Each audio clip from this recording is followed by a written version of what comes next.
নজরে দেখে নিন দেশ বিদেশের সকল খবর।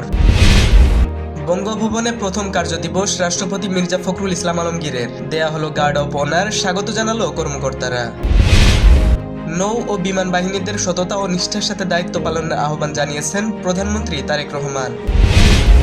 যথাসময়ে স্থানীয় সরকার নির্বাচন জানালেন মঈন খান। গণতন্ত্রের জন্য গণমাধ্যমের ভূমিকা চাইলেন প্রার্থ। মধ্যপ্রাচ্যে ফ্যাট বাড়ানোর আশ্বাস মিল্লাতের।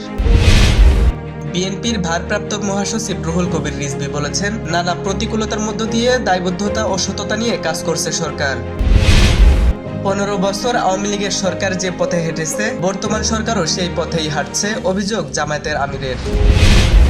মাদক গ্রহণে বাধা দেয় রংপুরে ছেলে মেয়ে সহ শিক্ষক দম্পতিকে হত্যা, ছড়ানো ছিটানো লাশ উদ্ধার। জাপান, চীন, কোরিয়া সহ বিভিন্ন দেশে দক্ষ জনশক্তির চাহিদা রয়েছে।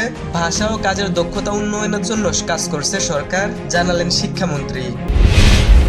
সাংবাদিক ও গণমাধ্যমকে নিয়ন্ত্রণ নয়, বরং স্বাধীনভাবে কাজ করতে দেওয়ার উপর গুরুত্ব আরোপ করেছে তথ্য ও সম্প্রচার মন্ত্রী। নওগাঁ সদর হাসপাতালে সরকারি স্যালাইন মজুদ থাকা সত্ত্বেও রোগীদেরকে স্যালাইন না দেওয়ায় সতর্ক করা হলো হাসপাতাল কর্তৃপক্ষকে। এবার মার্কিন পণ্যের উপর 50% শুল্ক আরোপের ঘোষণা দিয়েছে কানাডা। 8 সেপ্টেম্বর হতে নতুন শুল্ক কার্যকর হবে। 2 দিনের টেস্ট হারল বাংলাদেশ। ম্যাকাই অজিদের কাছে পরাজয় ইনিংস। ব্যাটিং ব্যর্থতায় ম্যাকাই টেস্টে হারের দায় স্বীকার অধিনায়ক শান্ত। গোল করেও ইন্টার মায়ামিকে জেতাতে পারলেন না লিওনেল মেসি। ইস্টার্ন কনফারেন্সে তার দল 2-1 গোলে হেরেছে টরেন ফেলপসের কাছে।